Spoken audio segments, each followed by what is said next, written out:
welcome into the Press Row Show, the number one, there's Jonesy, the number one rated pregame, intermission, and postgame show this side of the Mississippi. I'm Russ Joy, this is Anthony SanFilippo, and it is a big night down here. It's not Bundy's birthday, all right? It's a big night because we have added another platform where the Press Row Show now lives. We're going to start with this. It's a big news. We're going to start with we have two lineup changes, and we're going to start with this. We are now streaming live on Instagram Live. I figured it out, all right? I'm amazing. So now the show live streams. Hey, intern Andrew checking out. Do we have people watching over on Instagram Live? We do. All right, well, thank you. Hello, Instagram Live people. So we're now on YouTube, Facebook, Twitter/X, and Instagram Live because we are, after all, the number one rated pregame, intermission, and postgame show. Let's see the other outlets try to do an Instagram Live show. Let's see. They won't. And I'll tell you what else won't happen. The Flyers won't trot out the same lineup tonight. As Anthony alluded to, two lineup changes for your team, your town, your Philadelphia Flyers. Anthony, drop some knowledge. I know that there's a change on the blue line, so go there. Yeah, that's the big news, in all honesty. I mean, everybody kind of knew about Carter Hart not starting again tonight. He talked this morning at the pregame skate. Sam Ersson is in net. But the bigger news is Travis Sanheim is a late scratch for the Flyers. So Igor Zamula is now in the lineup. It'll be interesting to see how the pairings match up on the blue line, but that's a big loss for the Flyers because he eats 24 minutes a night, and he's now not going to be in the lineup for this game against Detroit. Repeat that again for the people who just joined because I just saw a big uptick. Yeah, Travis Sanheim not in the lineup for tonight's game. Late scratch. We're waiting to hear a reason why, but he is out. Of course, Sam Ersson gets his third straight start. That was announced earlier. Carter Hart is still out with an illness, although Hart is backing up tonight. So he's healthy enough to play in an emergency, but they're going to give him one more game at least here, and Sam Ersson in net yet again against the Red Wings. It's a pretty big deal. And the funny thing with Ersson especially is you go back a few games and there were people, I saw a couple of people, Twitter's Twitter, right? And we had a couple of people who commented on one of the YouTube videos, and they're like, oh, I don't know, this proves that Sam Ersson's not a backup goalie. It proves that he's not capable of going out and showing out. That was a few games ago, and he's been lights out since. So it'll be interesting to see how he performs tonight. You got a Red Wings team that has some skill, and it's a team that... they got a lot of skill. They've got a couple guys out, but they got a lot of skill. And so it should be an interesting matchup, and especially on a nice Saturday night, you're getting yourself hyped up, right? There are other things that you could choose to watch. The NFL has the third game of a triple header coming up. You've got UFC 296 tonight, but we've got already a decent chunk of people here at the Wells Fargo Center and tuning in. So, Anthony, give people an idea. Who's somebody that they should look for on Detroit's side of things that's one to keep an eye on tonight? Well, I mean, their best goal scorer right now is Alex DeBrincat, who I know you love. You wanted the Flyers to bring him here when he was a free agent. Or no, when they went on the trade for him, because he's going into his free agency year, right? Let us set the record straight. I said back when Fletcher Mort, he who must not be named, was adamant that it was a retool, not a rebuild. I said, well, then you have to do one of a few things if you're going to live up. And the DeBrincat thing, I thought, was somebody who could maybe fit a timeline if you really were retooling. It's interesting. Certainly interesting to see him be so successful. Oh, my God. We already have... Did I just see that we have intern Andrew's mom? Yeah, not from her normal account. She's from another account. All right, there we go. Yeah, from Reiki with Casey. Wow. Intern Andrew's mom signing in from the X Golf Chester Springs. How about that? What's that? It's a simulated golf thing? Yeah. Do they sponsor us? No. Intern Andrew's mom, we don't promote things that we don't sponsor. But wait, you just said the name out loud. I did. Well, he also has it on the screen, so what am I going to do? Okay, well, all right, fair enough. So you but mean X Golf Chester Springs, if you're looking for a great place. So you mean if somebody to advertise? If somebody puts into a comment that we are outside a certain casino sport book, Snow the Goalie Sportsbook. Yeah, but if they say the actual name, no, it's the Snow the Goalie Sportsbook. We're allowed to say what it is. No, it's the Snow the Goalie Sportsbook. Okay, they don't sponsor us. We don't acknowledge them. All right. Yeah. But DeBrincat is their leading goal scorer in Detroit. That's a guy. Patrick Kane now is in his. I think this is his 6th game with the Red Wings since he signed with them.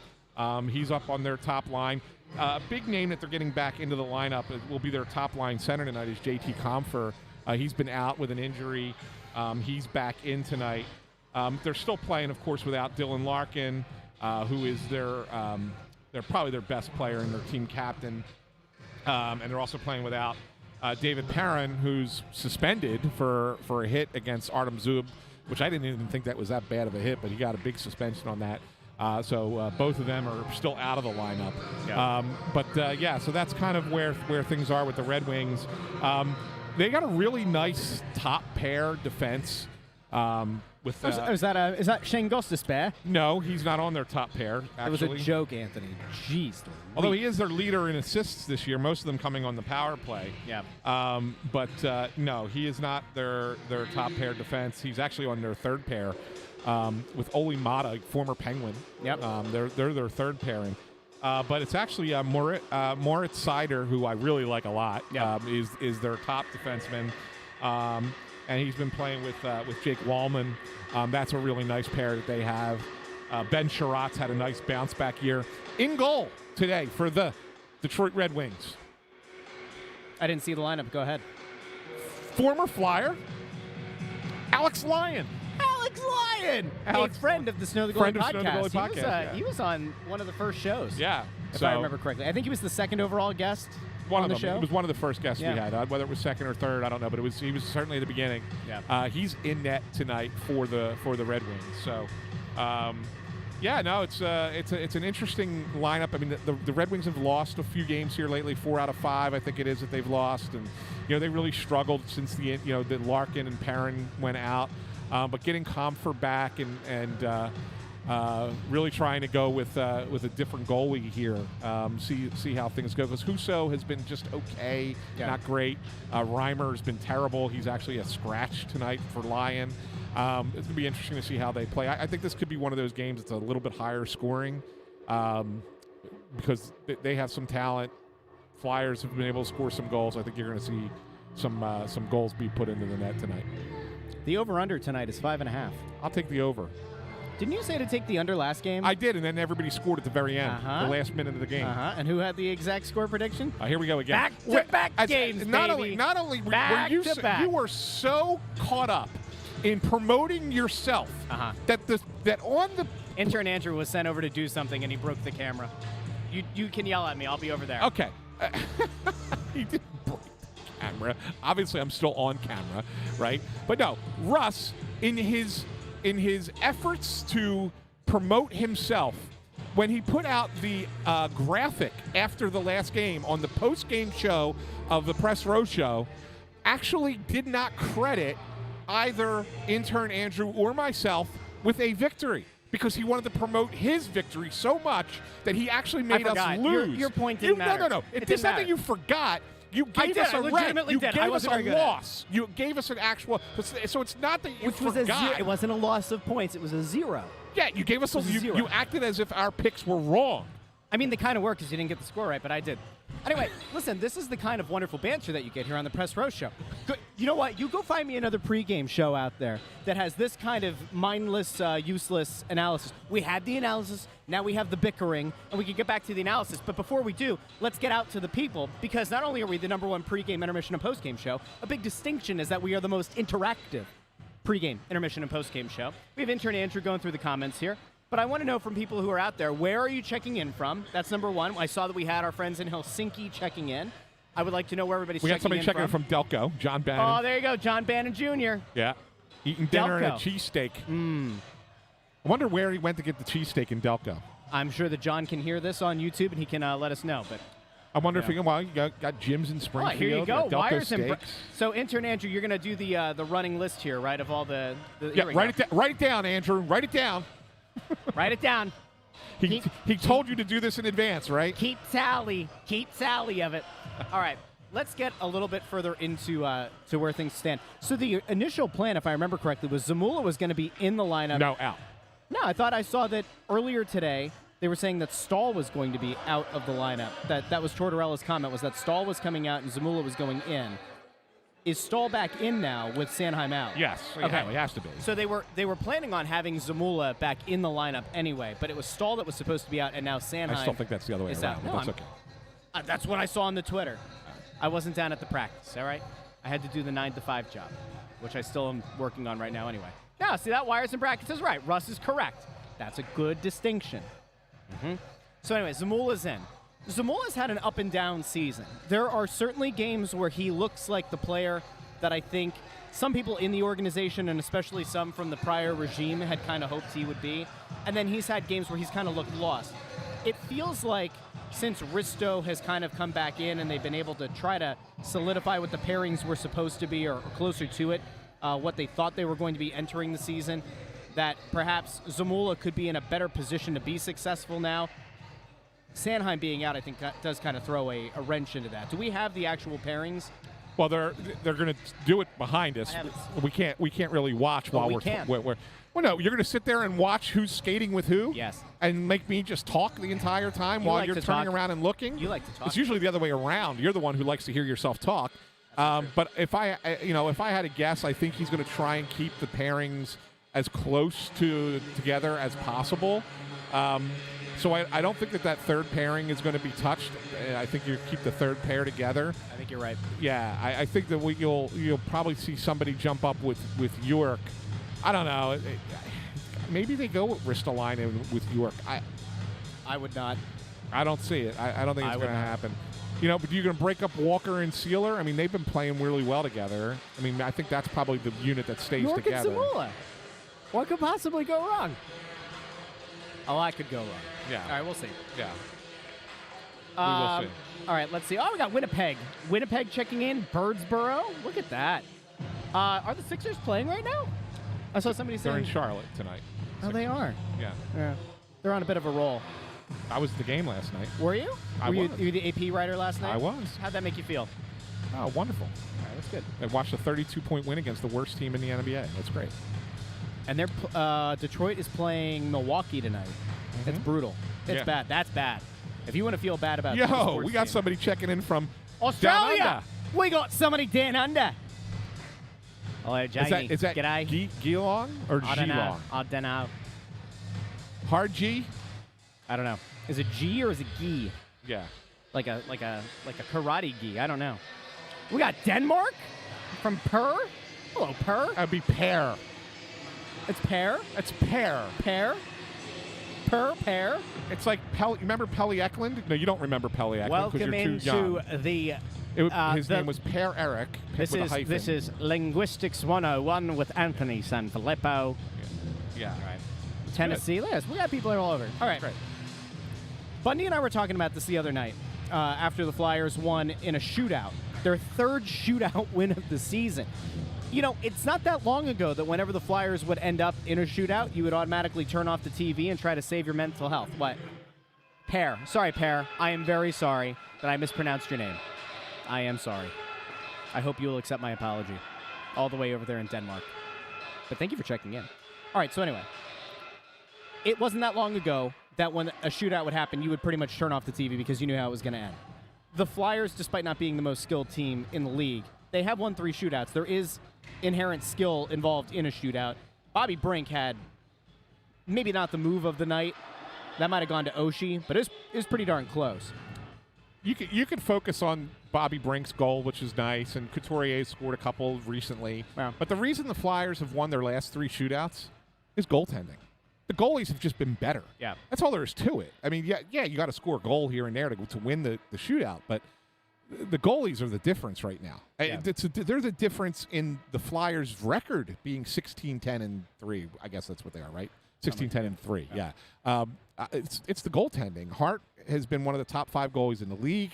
Urson, since you take out those first 2 starts of the season, he's been sensational. I think his goals against is 2.10 with like a 9.10 or 9.15, something like that save percentage since those first 2 starts. So like the goaltending is the reason the Flyers are where they are right now. And as long as the goaltending holds up, which there's no reason to think that it can't, then I think you're looking at an opportunity for this team to kind of stay in this thing. So, the other nice thing about it too is you have it's still early. I get it. I do. I don't want to be hyperbolic here. You know me. But if this continues, if the way that Hart and Erson are playing continues for the season, or a good chunk, like they'll have off nights. Mm-hmm. Is this the best goalie tandem they have had in the last decade?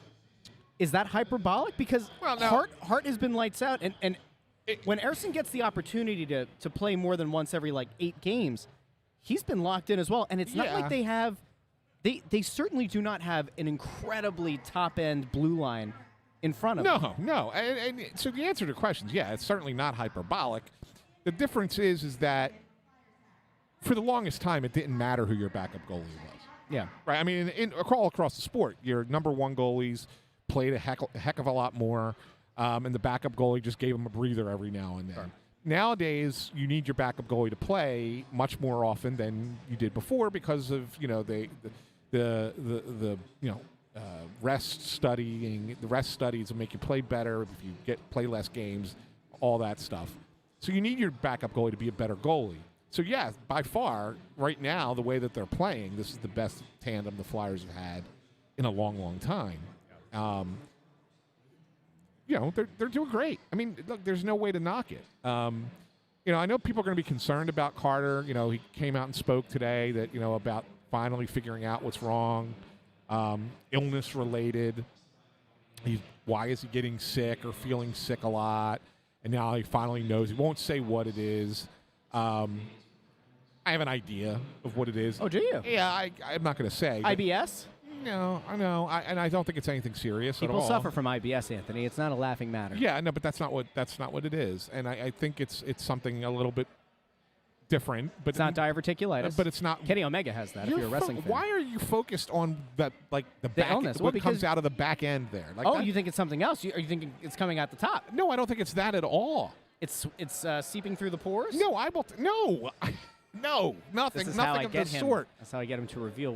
But I won't. I won't reveal it because I'm smart enough not to. But I don't. What I would say is I wouldn't think it's anything serious. Okay. It's something that probably needed to be diagnosed, so that it's like, oh, okay, all right. Well, that's what it is. He's got Crohn's.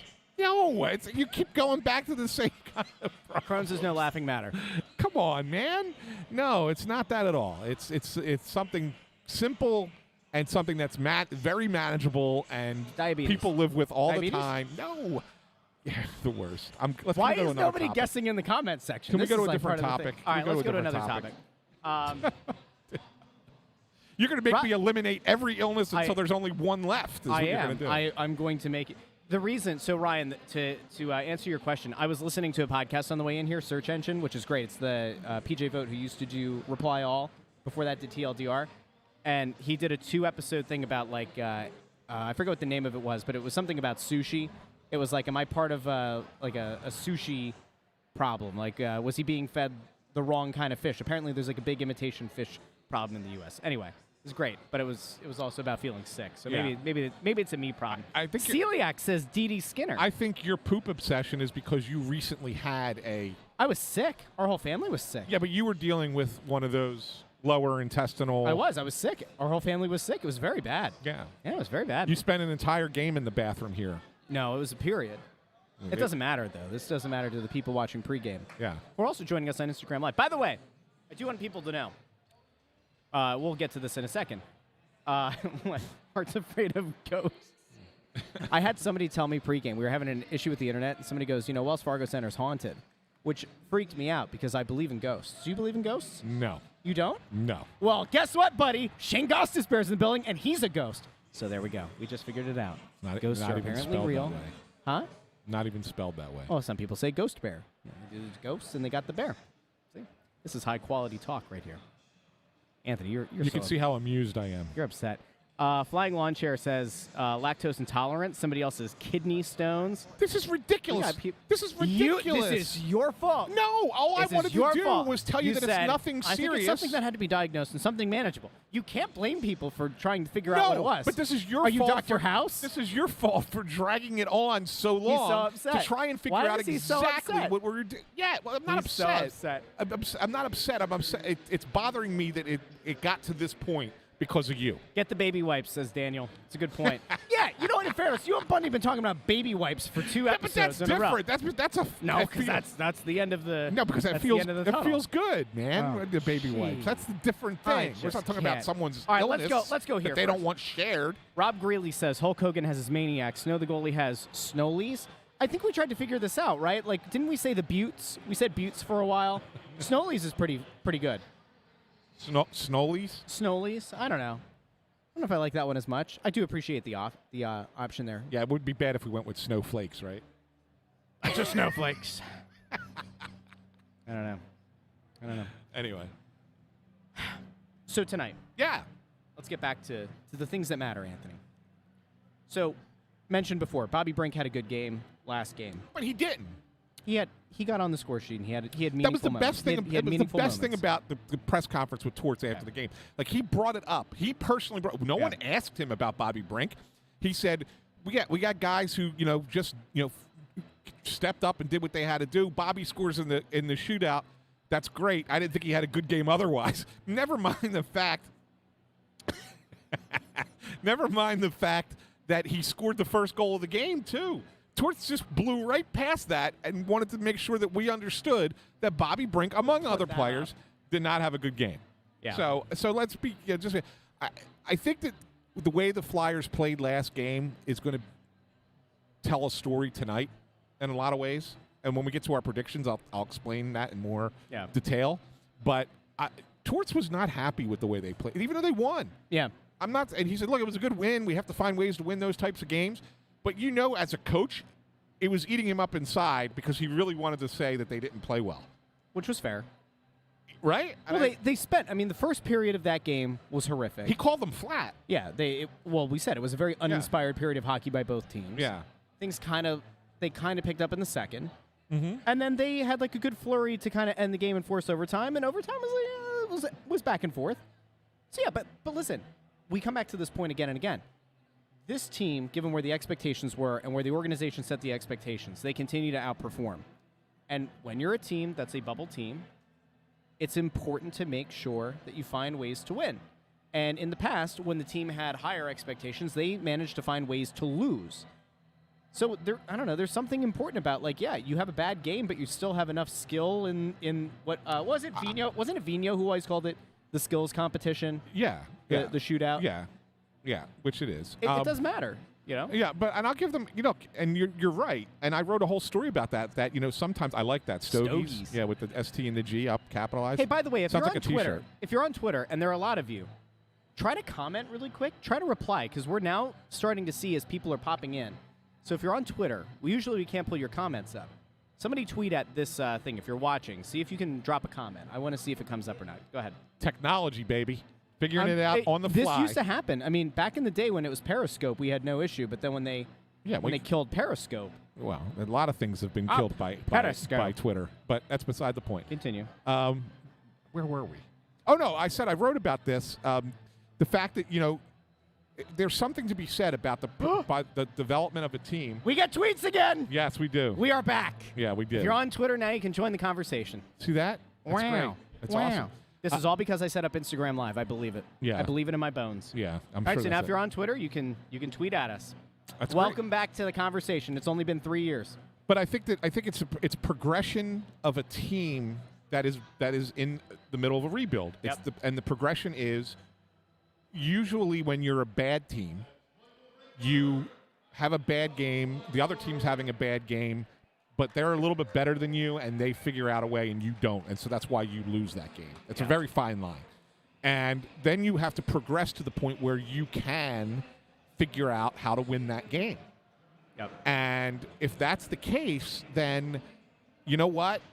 That's going to help you get to that next level. Because right now, the Flyers are trying to be that. No matter what, and I don't mean that from an organizational philosophy that they're trying to be a good team. I mean the players who are on the ice game in, game out are trying to win every night. Yeah. Even when they know they're not playing a good brand of hockey, they're not just sitting there chalking this up to, this is just another loss, or, we'll go get them next time, boys, and kind of bail out on the game because it's not their night.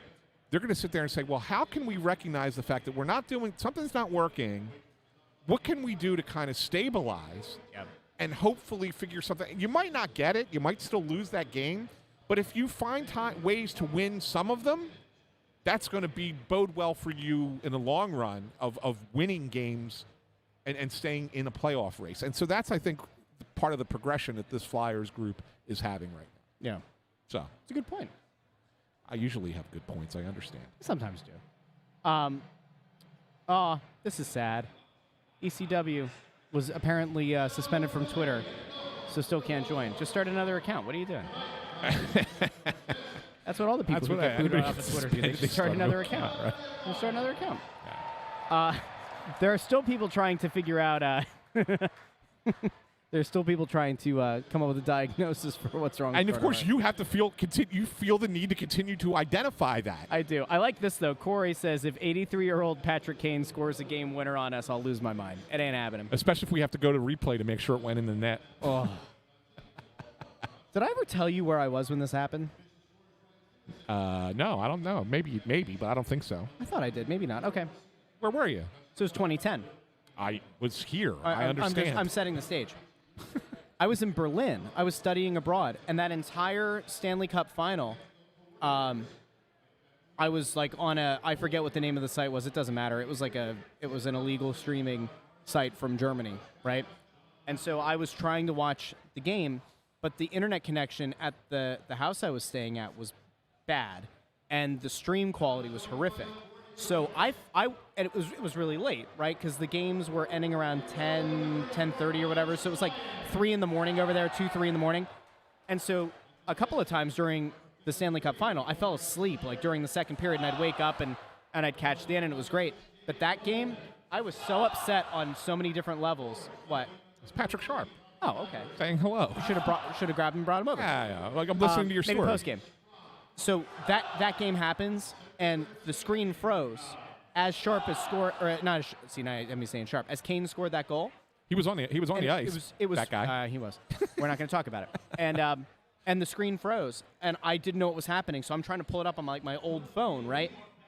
And I can't figure out what happened. And then when it comes back, it's them celebrating on the ice. Like the review was like the whole thing about trying to figure out if he scored or not was over.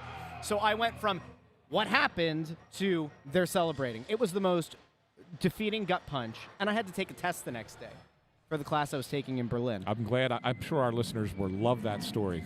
Love that walk down memory lane. Yeah, it was sad. Yeah. It was really sad.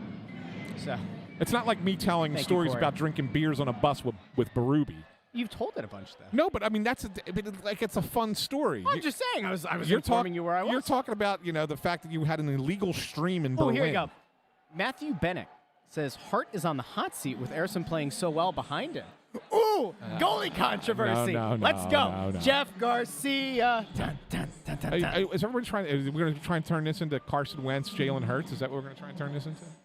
Do the Flyers have a goalie controversy? 610. No. Okay. No. Did I do that? I did that wrong. Yeah. No. It's not happening. Yeah. No. Yeah. I'm sorry, Ryan. I am so sorry for the kick in the gonads on that one.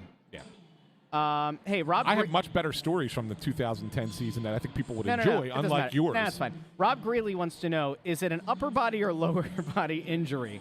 That would help with the diagnosis. I'm not saying anything further. Russ continues to push this button, and I will say nothing further. It is so sad that Anthony is withholding information from the people.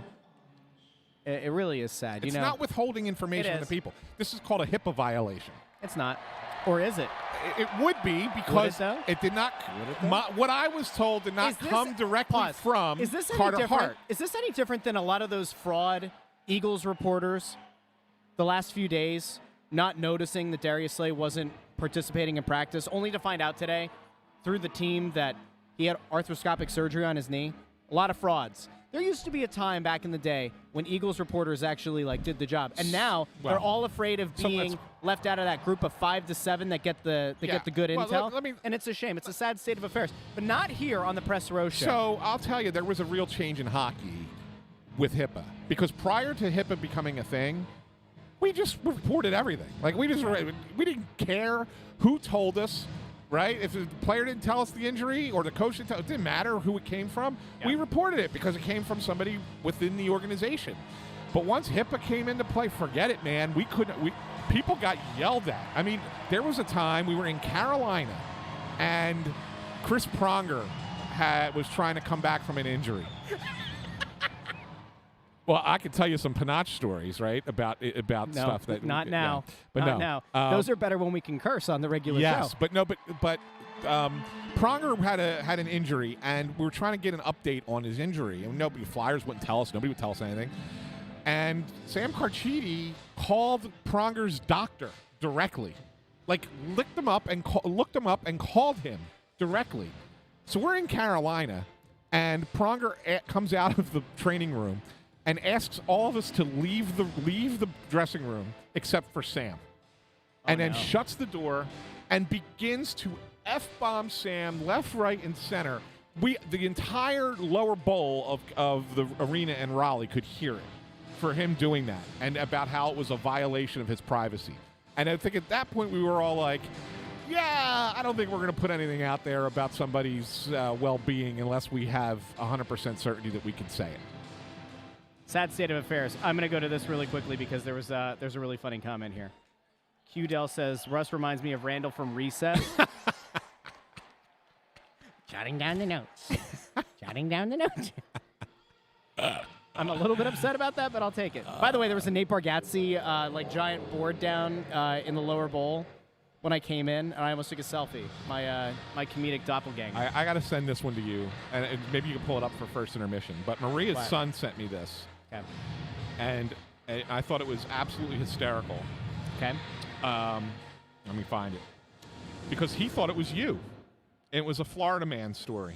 There's a Florida man story. Yes. Well, while Anthony's trying to figure that out, I am going to let people know about the number one place to go and get merch this holiday season, shop.snowthegoalie.com. And, of course, if you go over to shop.snowthegoalie.com, I have been told, based on the orders I processed earlier today, that there's still a chance that it could arrive in time for Christmas. If the candles have gone out on your menorah and you forgot to get a Hanukkah gift, or you have Christmas coming up, or you just want to celebrate the holiday, or you just want to treat yourself, go over to shop.snowthegoalie.com where you can find the I'm a Torts girl, I'm a Torts guy. You can find the orange and the black. We have the Bundy Bomb shirts, the Coots shirts and sweatshirt. Of course, the very popular Snow the Goalie logo. We've got the Crest Mishkov Mania, the Bundy Butte. We've got all that merch over at shop.snowthegoalie.com. The orange and the black shirt, by the way, continues to climb the rankings here, despite being one of the newest products on the store. So head over to shop.snowthegoalie.com. And I will tell you this, if the quality was bad, we would have swapped it out and I would have said, hey, don't order anything until we fix it. We autographed that guy's shirt the other night. It's all very good quality stuff. So that's it's always encouraging. So I just sent that photo over to you. Yeah. And I know you can pull it up on your computer. So, and then if you do, then you'll be able to pull it up for the screen for everybody to see. Yeah, but I don't know. Did you send it? You texted it to me? I texted it to you, yeah. I thought that was the easiest way because he texted it to me. Oh, this one. What is this? I'm not pulling that up. That's horrible. I mean, the guy kind of looks a little bit like he could be related to me, but no. That's a horrible thing. The text said, yo, Russ. Oh, that's awful. I'm not pulling that up on the screen. What is wrong with you? All right. Anthony did something that would have caused a lot of violations here on the Press Row Show, and we're not going to do that because the Press Row Show is a happy, family-friendly show. Okay? Let's get to predictions. Hunter Mikos asks. We have less than a minute until Laura Hart comes out and does the national anthem. What's your prediction? My prediction is, people aren't going to like this one, but, I think that the Flyers did not play a great game last game. Now you got a game where without Sanheim and no Hart against a good Detroit team. Detroit offense, they get a couple guys back in the lineup for Detroit. Lyon playing against his former team. I kind of like the Red Wings in this one. I'll take the Red Wings 4-3. That's exactly what Bundy said, 4-3. You both have the Red Wings winning 4-3. Really? Intern Andrew, your thoughts? He says 3-2 Flyers. Here we go. The drama. There's no drama. What's your pick? There's no drama. Yet we're sitting here with a pause. I'm a little bit worried. The Alex Lyon thing has me thrown for a loop. I could play it safe and do the same thing as you and Bundy and keep that gap really small. I think that there's a chance Sanheim being out. No, it's not going to be good. 5-2 Red Wings. Okay. 5-2 Red Wings. So intern Andrew has the chance to narrow the gap. If Sanheim had played, I'd feel different. Okay. But I am a little bit worried about the blue line. So we'll see. Yep. And we'll be back for first intermission. Let us, do us a favor. Let everyone know. Share the link. YouTube, Instagram Live, Facebook, Twitter/X. We'll have the Game Center pulled up on the stream so you can follow the stats on your phone, on your tablet, whatever, while the game's going on. And then as soon as the horn sounds here, we'll be back for the first intermission, second intermission, and post-game. Thanks for tuning in. Hold your ears while I still figure out why this is so loud. We'll talk to you soon.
Welcome into the Press Row Show, the #1 rated pregame, intermission, and postgame show this side of the Mississippi. I'm Russ Joy, Anthony SanFilippo, alongside, and the man, the myth, the legend. I don't know why I'm hearing the intro music again, but I am. I still don't know why. Hopefully the folks at home aren't hearing it as well. But on the end, our good friend Therien Bundy is here. He's in the flesh, and he's looking spry, dapper. He's glowing. Apparently, he's aging like Benjamin Button. Bundy, how you doing? Doing good, guys. Good to be here. Good first period, I thought. I mean, again, it seemed like a little bit of a feel out again, Anthony. I thought in a lot of ways, and a great crowd here, but a silent and kind of quiet crowd in the first period. And they were traded to a 1-0 Flyer lead. But again, you know, I feel like two teams that haven't seen each other kind of were informally getting to know each other in the first period. I think we saw that the other night against Washington also. Yeah, it's weird, you know. You look at the situations, right?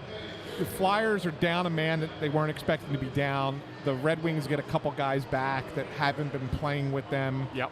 And so you probably got different lineups for Detroit. You got a different D pairs for the Flyers, and so maybe they are a little bit more conservative, in a sense, right? In the sense that you're like, okay, let's get used to playing with these guys again, get a few shifts under our belt, and then we'll be able to ramp it up. And I kind of got the sense that that's what that period was like. It wasn't a lot of physical play. It was, what did you used to call it when you get games that there's not a lot of physical? A no-hitter? A no-hitter. Yes, it was it's a bit of a no-hitter in that period. But look, give the Flyers credit. I thought, you know, Cam York had a decent period. I know he gets the goal. You say, oh, well, that's why you say a decent period. No, I mean, it was a kind of a fluky goal, right? It bounces in off of Comfer. At first we thought it was Coots that got the goal, but it bounced in off of Comfort, just a pass in front. But he's kind of taken that Sanheim mantle of being the aggressive defenseman on offense. And so I thought he had a nice period there. He did, and you know, I thought before the game it might have been a better fix to put Walker with Cam York. They put Risto there. I think what it did really, I guess when you look at it, it gives York more of a chance to get up the ice and flip, because it's usually Sanheim, I think, that gets up a little bit more than York. Right. So this one here, they're going to say to York, you know, we need to continue that fourth layer of offense coming, the extra defenseman, and that gives Risto a chance to kind of stay back in the defensive mold. Yeah, it does a little bit, and maybe that's what's worked. Although I'll tell you, the couple of times that Detroit had sustained pressure, you had the Zamula-Stahl pairing out there, and I think that's one that I'm not a fan of. And I know that they don't have much of a choice with Sanheim being out, right?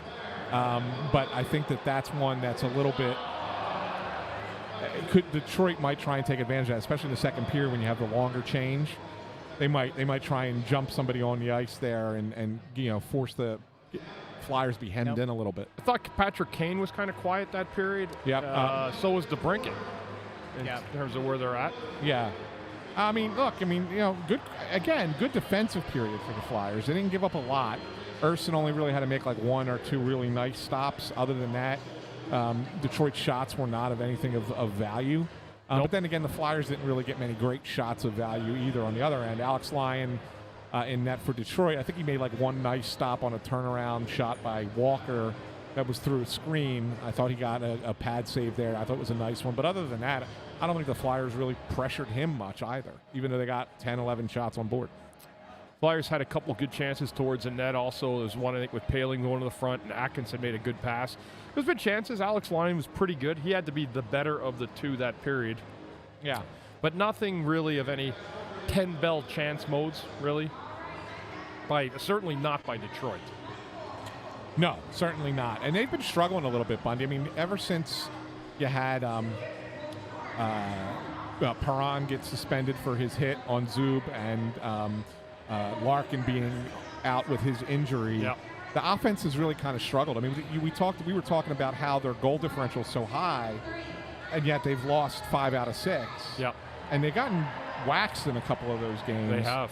And it's like, well, geez, how's their goal differential so high? Well, when they had their full offense going on all cylinders, it's a good skill team. It is. And right now they're just struggling without those two guys a little bit. And that's, you know, good for the Flyers that that's the case. But I think that's part of the reason, too, why you saw them even struggle to get chances in the first period. Yeah, agreed. Yeah, that is true. You take a guy like Larkin out, he's a captain, kind of their, become their little bit of their leader over time, and that definitely helps. It helps the Flyers. If you're going to lose a Sanheim, it's good to have a guy like that out of the lineup in return.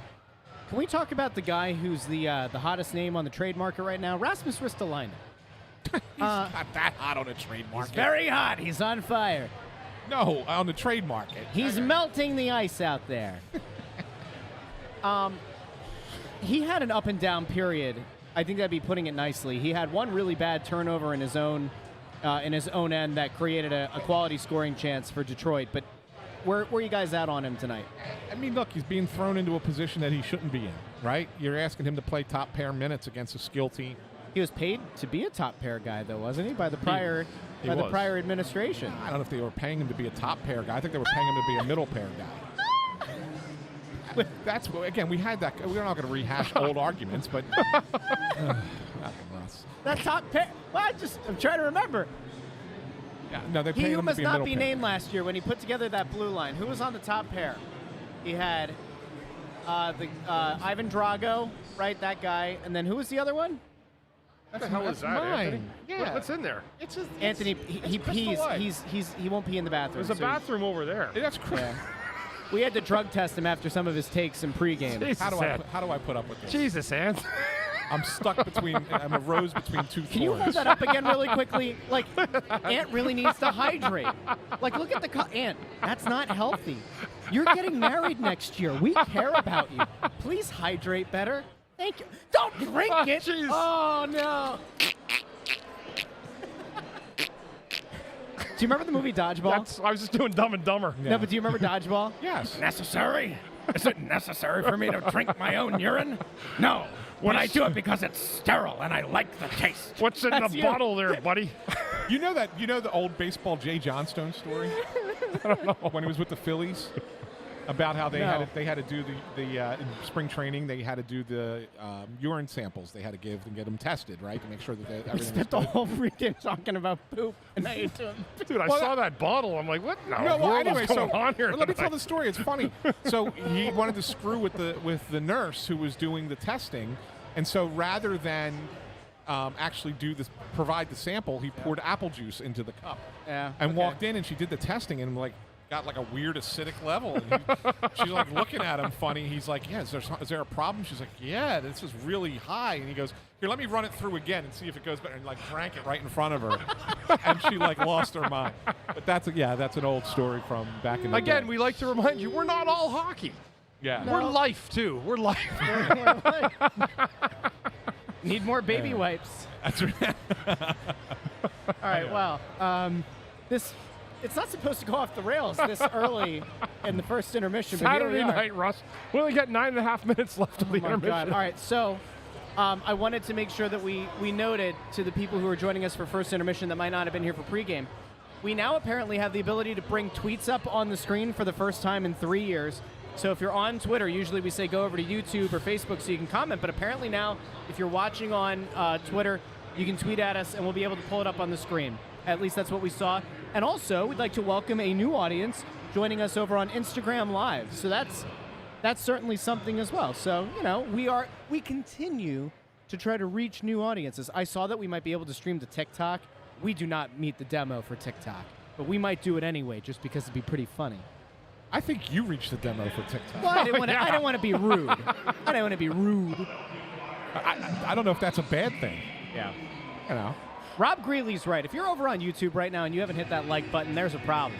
There's a problem. By the way, we went over 2,200 subscribers on YouTube. We're going to keep getting that number up. That's great. All we want for Christmas is 3,000 likes. Oh, that's 3,000 You're likes. asking for a lot. 3,000 likes. Gee, if we could only have 9 days. 3,000 likes, then we would wish you Merry Christmas, Hanukkah, Kwanzaa. All right, let's keep going. Alex Lyon, Yes. it's an unbelievable story, really. He really is. I mean, when you think about the fact that he was here as a backup, he's traversed the league, the minor leagues, and think of last year. I mean, he did put a $10 million goalie on the bench and got him to the playoffs. Yep. He was the sole reason that Florida made the playoffs. Yes. like at the end of the year. They were dead in the water. Yep. It's unbelievable. And he played great. They got him into the playoffs, and then he wasn't so good in the first round, and then they changed back to Bobrovsky, and then they pull off the upset and beat Boston and make it all the way to the Stanley Cup final. It's fascinating. But Alex Lyon was a big part of that. And, he was, he got a cup of coffee here or whatever at the NHL level. He was a really good AHL goalie for the Flyers. Goes there, makes that little impact. Now he ends up in Detroit. And was the third guy coming in this year because they had James Reimer and they had Ville Husso. And Reimer's been terrible. Yeah. It's a healthy scratch now. Yeah. Husso's been just okay, and that's being polite, I think. And Lions come in, all of a sudden, played 4 games for them, 2.1 goals against. Yeah. Save percentage over 900. Guy's been good. Yeah. And it's fascinating because he was an undrafted guy, and just... Yeah, and again, national championship goaltender right at Yale. Yeah. I mean, Yale ends up beating the Quinnipiac, who beat him twice that year or 3 times, and they finally got him. But he's been a guy. I mean, he's very efficient, obviously very bright, but probably stays focused a lot easier. And he's done a good job for this team. He's a great guy. He's a good person, and really happy to see him doing well. I'm glad he did let in the first goal, though, because by all intents, Flyers score first. We can all leave here. 14-1 and 0 on the season when they score first. It's remarkable. Yeah, that's a stat that doesn't lie either way.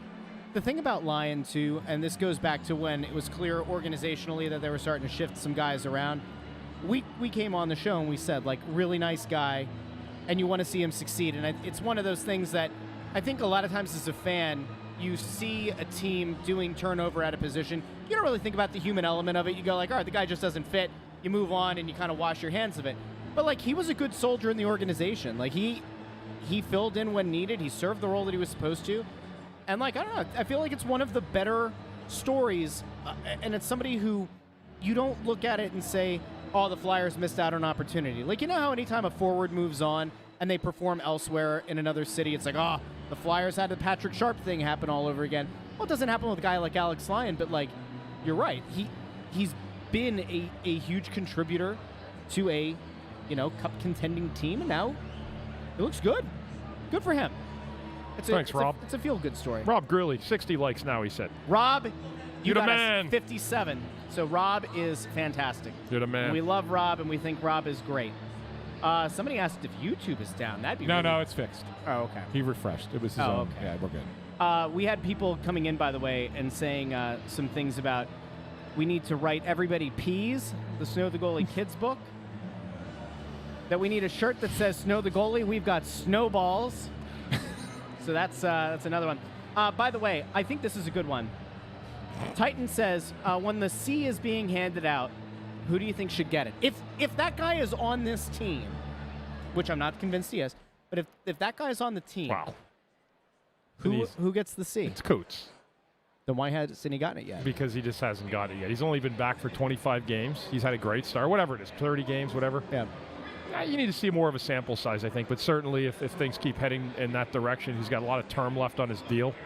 It makes sense. Is it possible that Torts puts it on him before the end of the season? If he stays healthy, I don't think so. Do we get to the trade deadline and that's about the time that he It's a fair gets it? question, but I don't If they think make the playoffs. I know. No, hold on. No. Follow me. If No. they make the playoffs, they don't put a C on They it? don't change anything. If you don't change. So you know how I know, superstitious hockey people are, right? Yeah, but I'm just saying.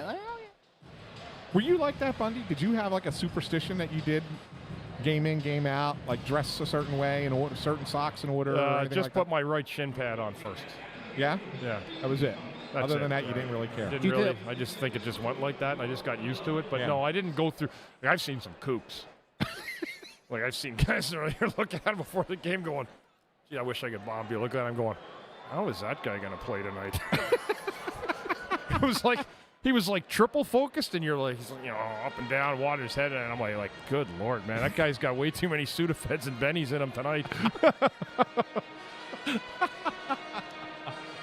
It's a good thing I played in the 90s, or we'd be talking about something else. It was the 80s. Jeez. Okay. Who was the most superstitious player you played Oh, with? God. Had to be a goalie, right? Yeah, probably. I mean, the goalies. So, yeah, so the story with the goalies, right, is you just don't talk to them. Yeah. you'd see them before the game, and it was almost like if you said anything to him, you'd be daring yourself. Yeah.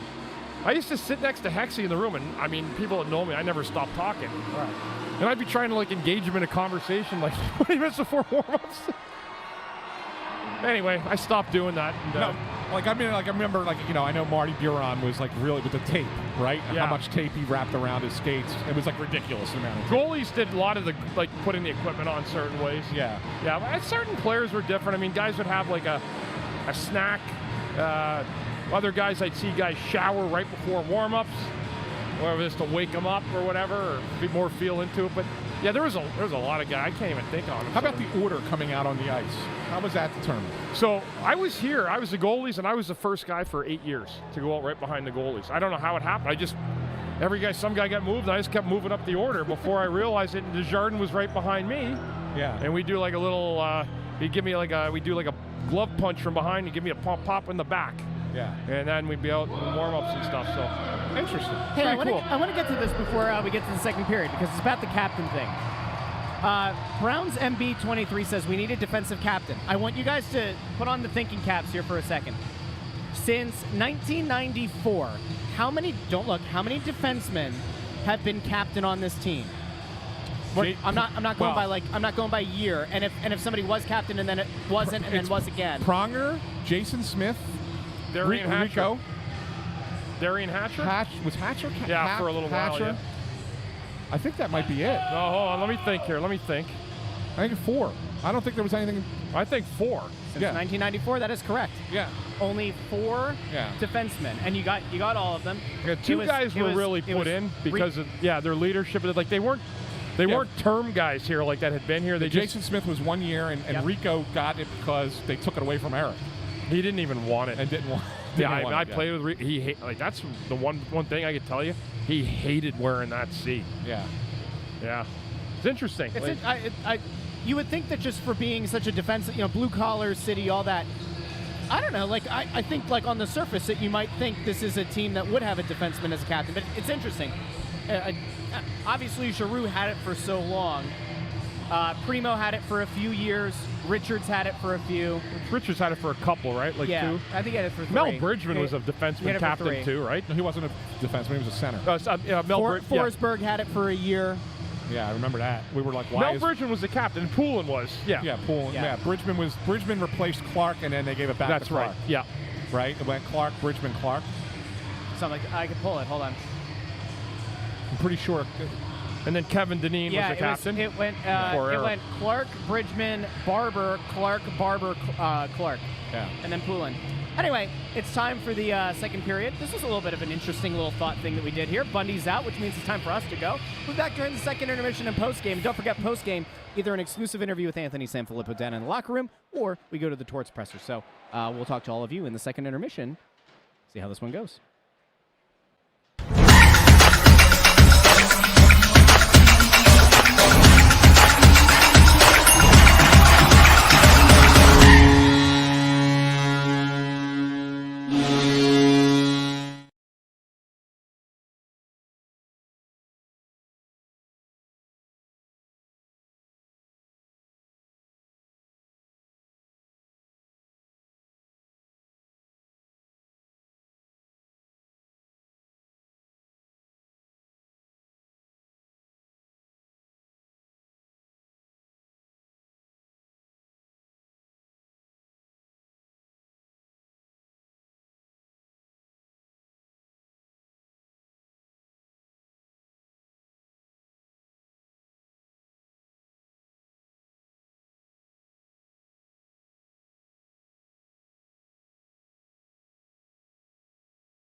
Guys, I have something we need to talk about. Can I?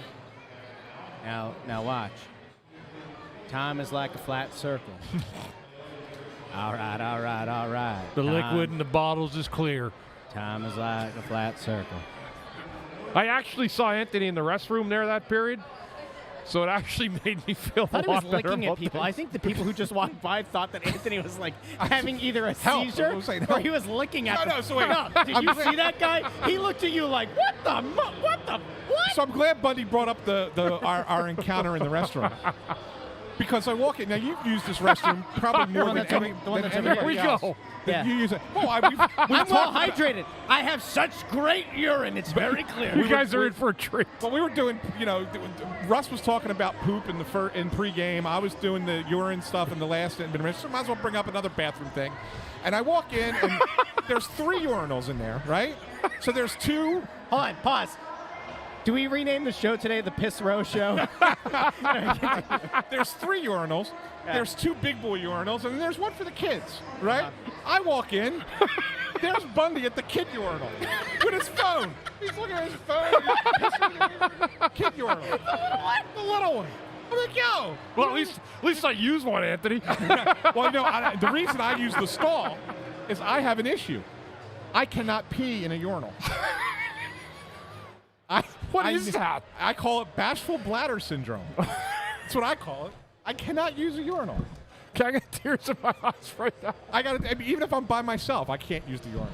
Oh, man. It's a total mental block thing. That's got to be a tough way to go through. Welcome to second intermission of the Press Row Show. So you struggle at the football games, huh? There is no change in the score. It's 1-0. The clock doesn't work. Nobody knows what the heck's going on in the building. Lou Nolan's announcing every 30 seconds out loud. So, we'll talk about bathroom humor. Hey, Bundy. The arena's got clock issues, and based on what Ant just talked about in the bathroom, it sounds like he's got... Never mind. The Press Row Show. Welcome. Stall the goalie. Welcome in, everybody. We love you. There is a hockey game being played here. It's 1-0 Flyers. They scored in the first off a fluke by Cam York. We haven't seen a whole lot since, but we're here. We're having a blast.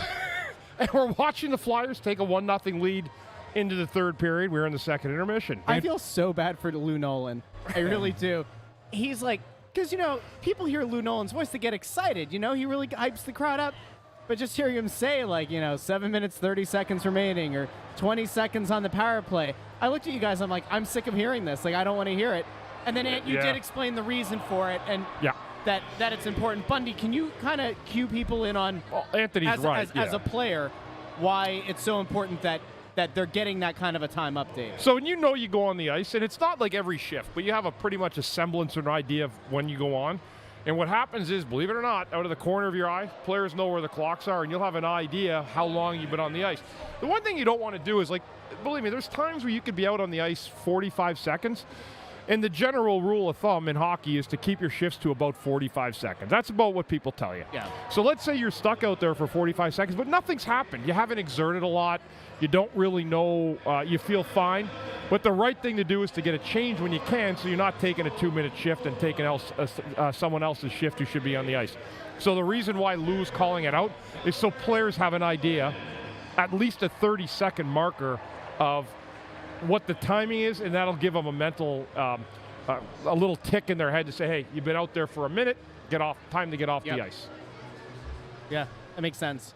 It's not as pleasurable, I guess, for the people in the crowd, and like I said, it was on my nerves, but yeah, I get it. Logistically, it's important. I want to get to some of the questions, comments, and concerns, because we are the #1 pregame, intermission, and postgame show this side of the Mississippi, and part of that is that we are the most interactive show. Bob Wright says not getting this type of content on any other intermission show, just the #1 rated. Snow the goalie. He gets it. Bob Wright. Why would you listen anywhere else? If I were at home, I wouldn't turn into anything but this. Yeah. It's a hot mess, but you know what? We give you the coverage you need. It is. We got Anthony, with orange bottles of water or whatever it is, and look how much clearer his urine is. See how he made sure he so did much better. So much better. He's been hydrating. But anyway, but the TV clock worked, and last game, the clock went dead at the end of the game. Not only the clock, the whole scoreboard. That was crazy. The whole building, like the sideboards and everything. One more shootout, we might not have had it. Yeah. One more, good thing it ended. Yeah. It's been weird. I don't know what's going on. Maybe the building is haunted. Or not. There we go. There we go. I told you there's a ghost in the building. He plays for the other team. Yeah. By the way, tough break for Alex Lyon there. Oh, yeah. That stinks. Yeah, I mean, we don't know that he actually tried, got up on his skates and tried to do like drop down and quick movements, and you saw him just say, can't do it, and he skated off. And, so obviously it's like we don't know what the injury is, but it looked like it was something hip or groin related. Yeah. On that move on the save. But then Ville Husso comes in and makes some big stops right away for Detroit. Flyers had some chances there in the second period. You know what's different, too? You talk about the goalies, the change over the years. Remember before you'd get like 5 or 7 shots for the guy that came in? Yeah. No more. No more. Get right back out there and play.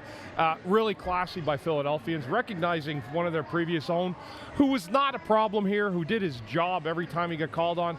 They gave him a nice salute after that injury, and that's good stuff, Philly, right there. That's a good guy, Alex Lyon, and you know what? He deserved that. He's had a heck of a goalie. If we talked about him in the first intermission, and hope he's okay. Look, Anthony's right. Look like hip or groin, maybe. And it's a bummer too. It's a non-contact injury, which you always worry more about those, especially with joints, right? What? Susan's checking in from west of the Mississippi. Maybe we should start doing a poll out there to see if we are the #1 show on that side. Well, I can tell you that we are in contact with a few of the rating systems from out west of the Mississippi, but because of the multiple time zones, including Mountain Time and West Coast Time, and also Honolulu Time, whatever it's called, Hawaii Time. Yep. We don't want to say for sure all west of the Mississippi. We have to be very careful and regionally specific. But east of the Mississippi, we know 100% that this is the #1 show. Yeah. By the way, I saw this. Larry the Alchemist points out, I just realized that Frost is playing. He's been mostly invisible. I wanted to say, I don't want it to be just a Morgan Frost thing. The whole line. The whole line's been invisible. Yep. That whole line has been bad. You took the words right out of my mouth. I haven't. Tippett was okay in the first, but if you told me, like someone just said, that actually that made sense. If you told me that they weren't playing, I'd believe you. Yeah. That line's just been like, where have they been the whole game? Guys, I think Mr. Twister has the comment of the season. Yeah? Chuck Fletcher signed the broken game clock to 8 years, no movement. That's it. Absolutely. We're done. Wrap it up. It's great. That's it. That is the comment that wins at least this week. That's fantastic. I love that. That is really good. I saw this, by the way, because we were talking about hold on, where did it go? It was here. Andrew Fawcett, who's here all the time, says that we're Shock Jock Radio combined with Flyers Inside Information. Is that a fair assessment? I don't know if we're shock jock. I don't know if we go that far. Yeah. I don't know if we're that shocky. I don't know if we go that far. I'm pretty much the exact same guy I was in the locker room. You are. Yeah, like nothing's changed. This is how I am 1,000%. in real life. Like it's in work. It's how I am. You know what I would point out, though? If we took the hockey part out of this, right? You just did like the radio. Could the three of us do a radio show? No problem. About Philadelphia sports? 100%. Would we get ratings?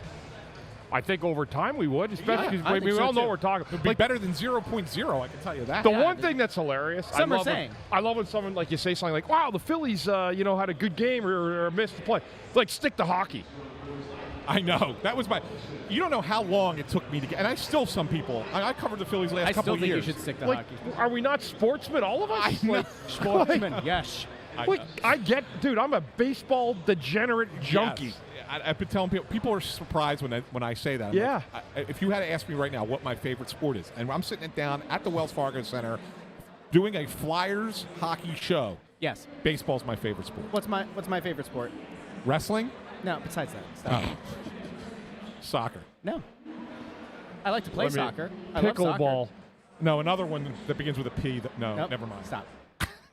Basketball is my favorite sport. I like the way they dribble up and down the court. No, basketball is my favorite sport. Are we going to sing that? Curtis Blow? I can sing no, that because song, I don't want us to get a DMCA strike or takedown or whatever. Oh, okay. But baseball's your #1. Basketball is my #1. I'm just small and white and like I bring no value on the court except like to shoot. You follow sports. You guys know sports, and I'm saying the same. I have 2 daughters, 3 that have played Division I basketball. Yep. Yeah. The rules are the same. I get the game. Yeah. I've been an Eagles season ticket holder for 20 games. I probably missed 5 games. 20 years. Yeah. Obviously, this year is fine. Yeah. In baseball, I sometimes watch 3 games a day when there's nothing else to do in the summer. So people do understand. Like, now, if someone wanted to talk to me about wings lacrosse, I wouldn't be educated enough to talk about that or soccer or the sets. I don't care.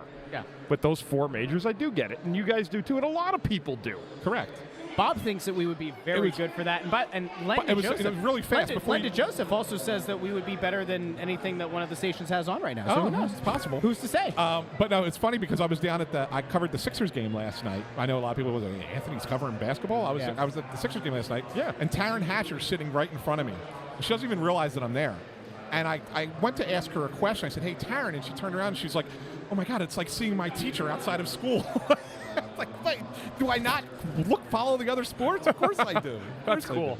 Yeah, I like that. Anyway, I feel like we should. You know what? One of these days, the three of us are going to go on the Snow the Goalie channel. We're going to start a new playlist, and we'll do a contemporary Philly sports thing. I don't know. I like it. We'll find it. I think it'd be fun. Anyway, let's get back to this game. It hasn't been one that is going to live in the short or long-term memory of the fan base. I think that after this game is done, this will mostly leave people's minds, depending on how the third period here goes. Yeah. But it's been a largely uneventful game. Have you guys been surprised by the reaction of the crowd? I tweeted this out, I think during the first period, but we always kind of take the feeling of how the city feels about the team based on how this revolutionary row is and how the upper bowl of the arena are. Now, obviously, there are ticket brokers in the upper level, and there are in the lower level as well. But you think of like the most affordable tickets, if you're going to take a family out, all that. This isn't as packed up here tonight. I noticed that the upper bowl, for the most part, is more full than it was on Thursday, but the crowd as a whole has been quieter. And Thursday's game, up until midway through the second, wasn't a very good game either. Are you guys surprised that for a Saturday night crowd, it's not louder? Crowd goes with the flow. Yeah. Okay. You know, I mean, there's been one goal, Russ. You know, it's not been a ton. There's not been a lot of space, right, Anthony? Right, not been a lot of good chances either. And I think that the opponent has something to do with it. I mean, Bundy and I were talking about this a little bit. You know, Thursday night they played Washington. So Washington's a longtime rival. We know it's intern Andrew's least favorite team in professional sports. He hates the Capitals. Really? Yeah. Which is that weird. weird? Is that a weird one? That is a weird one to hate Yeah. someone. And you just can't stand them. You hate a team no one cares about. I know. But that's when but They don't even hate themselves. it's a good rivalry. It's a good rivalry. And plus it's Ovechkin, right? It You is. still want to see I Ovi. like Ovechkin. Been right? great for that city Right. and in the league. Right. Yes. So I think that maybe there's an attraction to coming, even though it's a Thursday night, to coming to that game, whereas Detroit has been terrible for years. Just really bad. Now, they're an up-and-coming team. They're getting better. They're probably a playoff team this year in my mind. There's some good skill and good talent there. But I still think that, like, for the fan who's not been coming to a lot of hockey games, it's like, Detroit, it's the week before Christmas. I don't know. Even if it's a Saturday night, yeah, it's not a bad crowd here, but it's kind of like, they're kind of just meandering through this one. Yeah. Thanks, boys. There we Good go. to see you. Yeah, and there are games like that. Like there's games like that in football. Like you go to the Eagles, Yeah. it's just quiet some days, and it usually takes an explosive play or a big hit, and then continued play like that where the fans get right into it and then they stay riled up. And this has been a great building this year, but it is quiet tonight. But there's only been one goal. There's not a lot of familiarity between the two teams. Just following up on a couple questions I saw earlier. Yes, I did play in the '97 finals, and someone asked me that earlier. It was not a great week. It was only a week. It was not a good only week. a week. It's not a good week. It was a choking situation. Yeah. You know what? And it's not good. It's one of the all-time quotes, man, from a coach in Philadelphia history. I had Brian England come up to me after in the locker room. He goes, "You ain't gonna believe what your coach has said." And I'm like a third-year guy. I had a very, very good playoff that year. I was second in the league in plus-minus. Yeah. And even in the finals, I think I was -1 over disaster 4 games for us. But I remember Brian going, "Oh, you ain't gonna believe what your coach just said." And I'm like, "What did he say?" And he told us, and I remember 2 of us were like, I heard Desjardins was next to us. I mean, he went, ay. And I'm looking like I was like maybe 24, 25, and I'm like, I don't even know what the hell that means, but it can't be good, you know. So, you know what? He was right. Well, of course he was right. You just can't It's say not it. something that a coach usually says about his players in the middle of the Stanley Cup final. I don't know. I mean, Detroit was a good team. It's not like you guys were probably better than them at that point in that season, but when you think about what that Detroit team went ahead to do, legacy dynasty. I Yeah, mean, they were better than us that year. right? Yeah. I mean, it's just the way it was. I mean, Yeah. it's sort of called a choking situation was a little bit harsh. It was a great quote. We loved it. It was awesome. I have to say that I usually when we're talking, I look at the screen right there because it has the countdown to them coming back on the ice. It's done. and it's well, no, it unfroze for a little bit and it took 30 seconds off. I have no idea how much time is left in the intermission. I am assuming that they're going to be coming out here shortly. Well, you'll hear Lou go, "Welcome back." All right. Well, I'm going to assume that we're about to come back. So with that in mind, how do you guys see the third period playing out? Are the Flyers going to add on? Do you think that Detroit getting desperate could lead this game to overtime? Like, where do you land? Originally, I thought as soon as Lyon got hurt and you bring in a cold Ville Husso, I thought that the advantage was in the Flyers' favor. And he came out and was sharp right away, made some big saves. And so, that's concerning to me that the Flyers have not been able to, get one on him right away and kind of pad this lead a little bit. Look, the Flyers are a very good third period team. They're very good with the lead. It's hard to go against them at that point. But there's something about just that they've not been clicking enough for me lately. And I still think that there's a concern that this thing gets tied up and heads into overtime. So maybe I'm going to make a prediction, maybe totally wrong. Next goal in this game wins the hockey game, and there's no overtime tonight. Wow. Even if Detroit gets one, I don't think there's an OT tonight. Wow. So I'm just saying, I think this game ends in regulation. Next goal wins the hockey game. Fair. Bundy, before you go, because I know No, usually, I just wanted to look over, make sure they hadn't dropped the puck yet. Russ, Well, no, Let's keep I talking. wanted to let you know because I'm looking right now. Stop According to the deserve to win meter on Money Puck, the Flyers are it's going back and forth between about 55 to 57% that they How can they it deserve change to win. if the game's not going It's on? I guess it just keeps running models.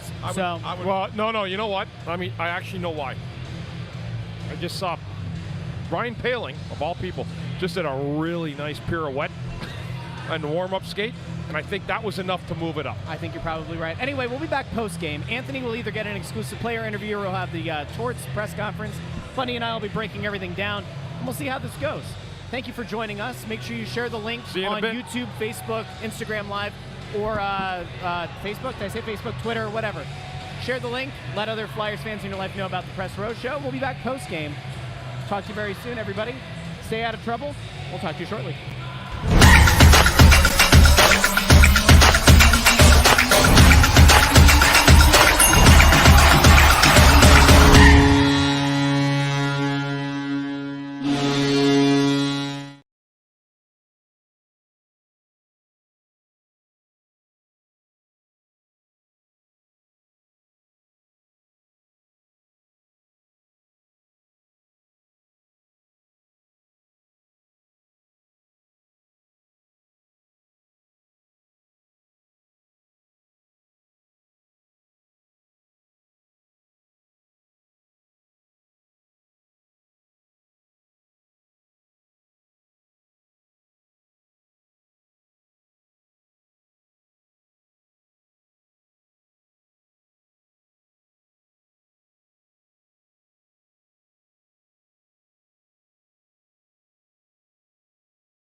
Polish that Stanley Cup up, baby.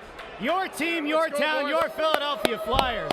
Another day, another night, another win. Ho-hum. This team is Stanley Cup final bound. Yes. You know what? Welcome into the Press Row Show, post-game show, the #1 rated pregame intermission and post-game show this side of the Mississippi. Bundy is here. I'm here. We're having a ball. The Flyers win. They hold on. 3.5 frantic minutes of empty net hockey. Flyers hold on to win 1-0. It was a weird game. This is probably the loudest the building's been all night, announcing the 3 stars in the last minute. Last minute tonight was wild. I mean, there's a couple good efforts on there. Paling, Tyson Forster were really, really good. Detroit made it interesting. I mean, there's no doubt about it. There was no extra goal, but I just felt that if there was another one, this baby wasn't going overtime. We didn't want overtime tonight. We don't like overtime. Nope. We wanted to get the victory, and they did it in regulation. Get that regulation win. So it was a good. Again, it was an interesting last few minutes. Someone put down, I think it was our friend Mike Butt said that one of the stars was Lou Nolan tonight. Yep. I also got my good friend Jim Meck listening out in Seattle, Washington. Wow. Been a buddy for years. I finally said, why don't you get your ass on and start listening to this? Yep. And so he's out there giving us a listen tonight. And exactly right. so, yeah, it was one of those games. I mean, it's 1-0. There's not a whole ton to talk about or break down. I got something to talk about. Yeah. Sam Ersson. Oh, he was unreal. Is really good. He was unbelievable tonight. Yeah. This goalie tandem continues to impress. Well, I brought the question up pregame. Is this the if they do this over the course of a season, is this the best goalie tandem this team has had in a decade? And I think you'd have a really hard time going back, finding a more consistent and honestly a tandem that has the ability. Either guy can go out on any given night and take over a game for you and win a game for you, and they've both done it. So the goaltender tonight, Ersson, especially late. I mean, he had, I'm going to say 3 just unbelievable kick pad saves. Kick save and a beauty. But, I mean, he did, and he really threw out the left pad, the right pad, and Detroit did have some quick plays in tight. The other guy I got to give credit to, and I didn't like him in that spot tonight, was Ristolainen. He played a good game tonight. Made it a little bit interesting in the last few seconds, but, he played hard, he played physical, did a pretty good job with the puck. Yep. And that was filling in for Sanheim. Defensively, so you could kind of see the difference a little bit when you take a Sanheim out and you put another guy in. He was more of a defensive guy, right? Just kind of staying back, doing a lot of the heavy lifting in the zone when necessary. But, there were some good efforts. There were some guys tonight that didn't have a great game, but they didn't hurt the team either. Specifically, the Frost, Brink, and Tippett line. They were iffy. They were here. They were there. They were present. Yeah, yep. They got a check mark for being present. Yep. But they didn't have a lot of impact in the game. TK did, just couldn't really get a handle on it. Couturier had a really good game, solid. Forster really good again. Power play not good. Yep. Cam York pretty good.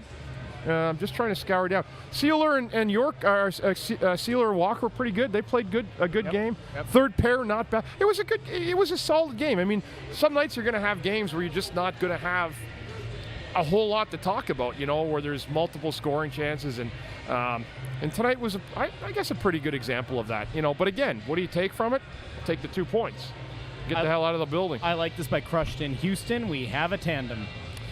Yeah, and it's interesting when you talk about that too, because a lot of teams would love having 2 goalies. Some teams don't have 1 goalie, but the Flyers have 2. And again, it's how much satisfaction does each goalie want to have? Because when a guy plays well, he's going to want more ice time and maybe perhaps a bigger opportunity at playing more minutes somewhere else. So.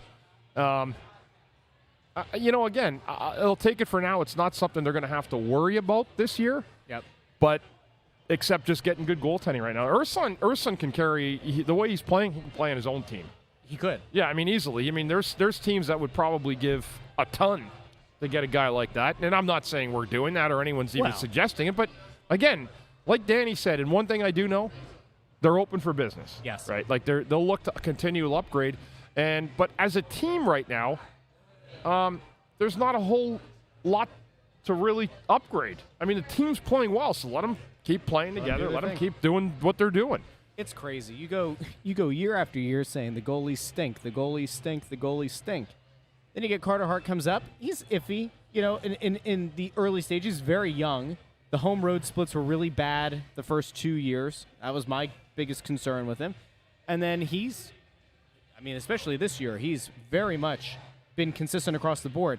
Sam Ersson, just like, I'm blown away by the poise and the resolve and the ability to go out and do this in the way that he has.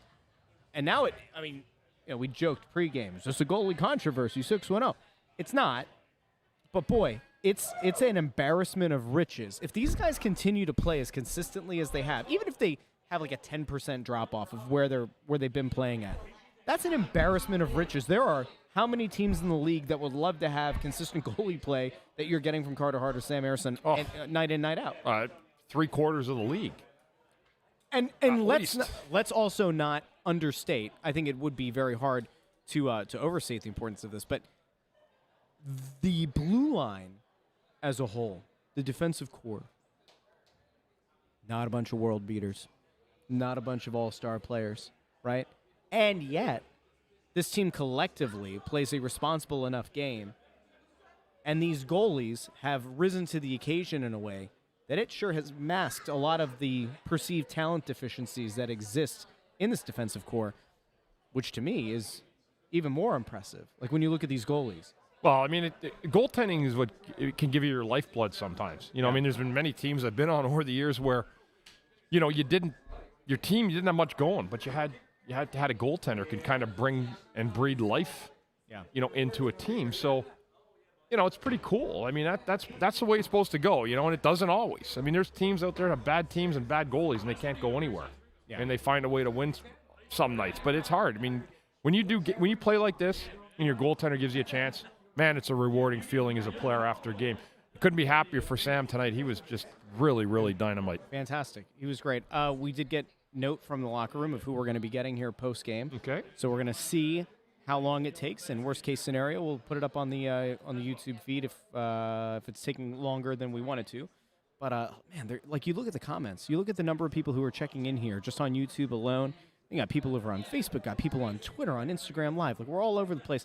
It is I will say, it's kind of a thrill in a sense that we continue to do this show and game in, game out. Our numbers keep growing. People know to find the Press Row Show, the #1 rated pregame intermission and everyone listening, tell everybody you can to smash that like button and the notifications coming in as well. And tell everybody, I'm calling you Russ Dash here. That's right. Tell everybody out there that you got to listen to this. This is well worth it. You know, there were people who pointed this out, Bundy. But you know, I love to. We're our own producers. We are. I don't have some guy in my ear going, "Hi, Bundy, talk about that really nice play there." Hey, Bundy, you think you're gonna have a just? I don't know if I like it. I don't know if I like where your head's at there. I don't know if I like that. Yeah, we get to produce our own show. We get to do it. And the only thing we can't have is any slang, and the show's in the building. That's right. I mean, it's a family-friendly show. That's right. We are a very family-friendly show. Who's the best team in the city right now? Oh, it's the Philadelphia Flyers. Yeah. Brandon Ficara points out Russ Dash for the win. That is true. Let's ask the fans this one. At any point, okay, this is this is fun.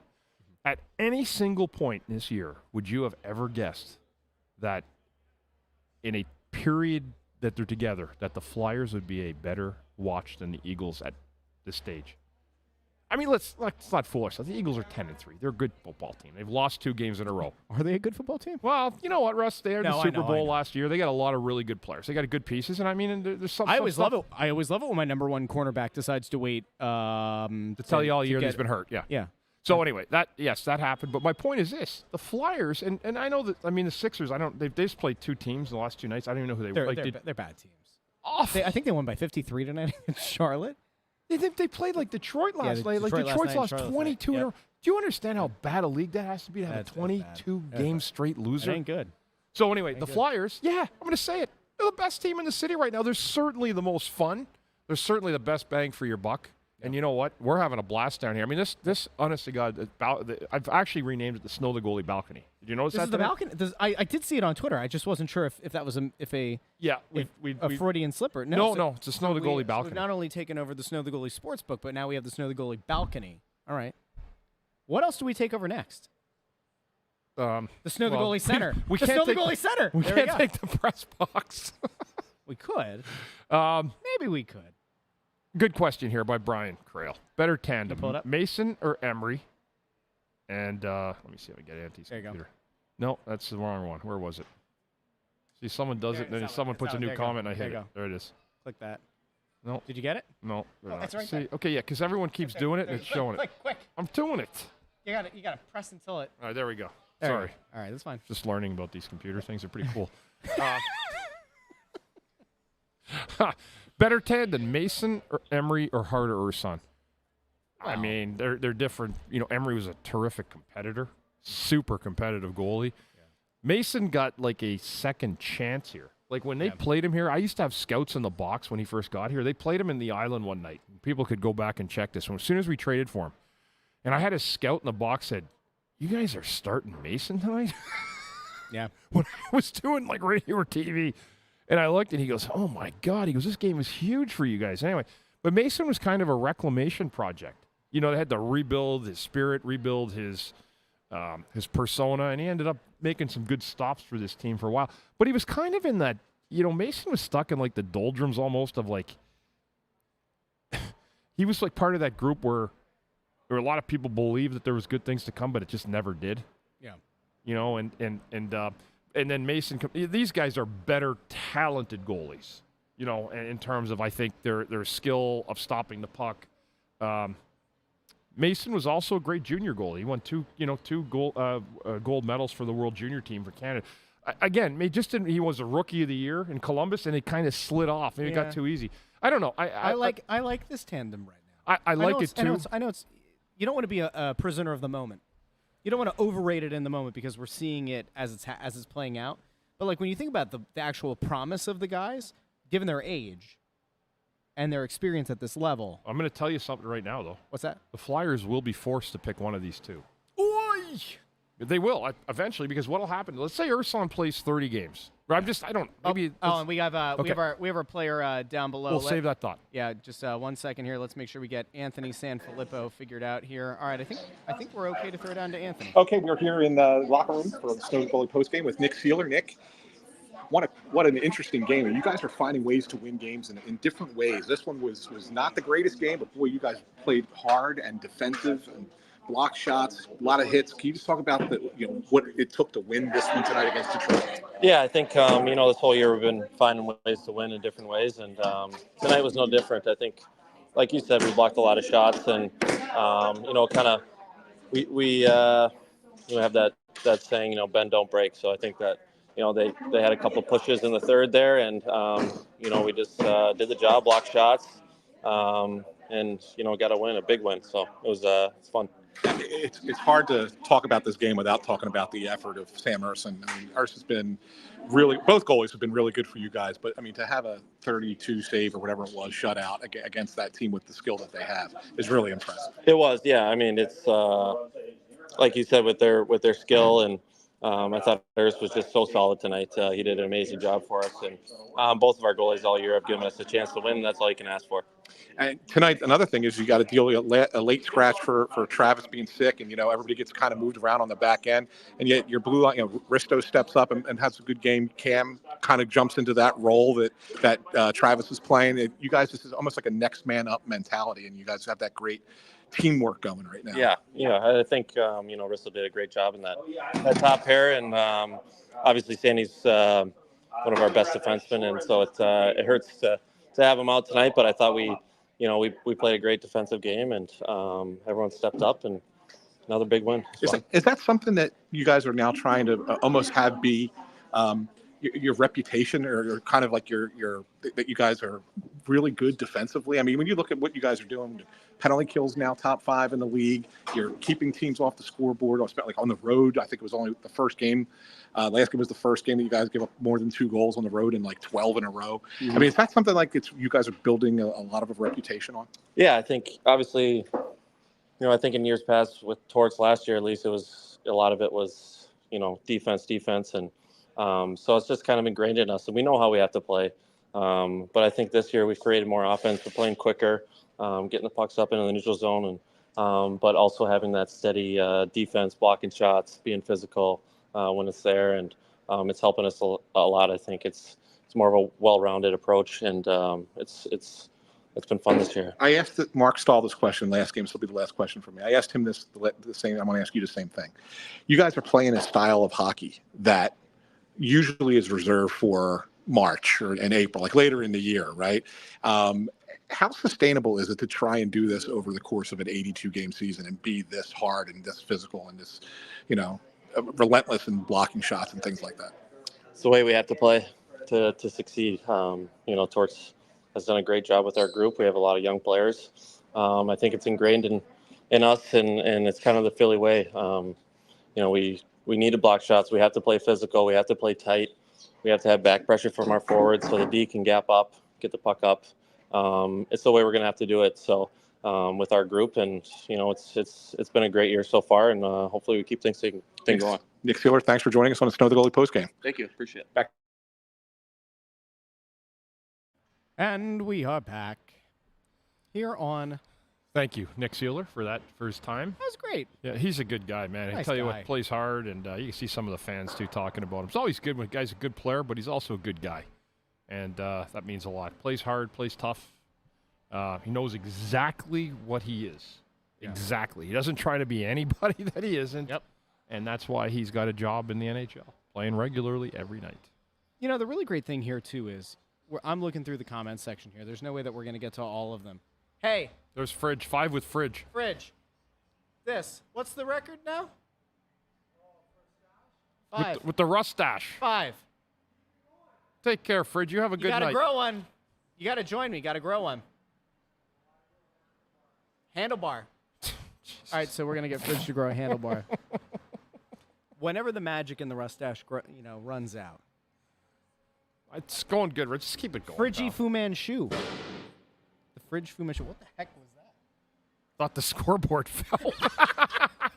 You know what? If it did, it probably would have fixed it. Yeah, you just punch the you're soda like machine. punching your thing, like, Yep. work, damn it. Yep.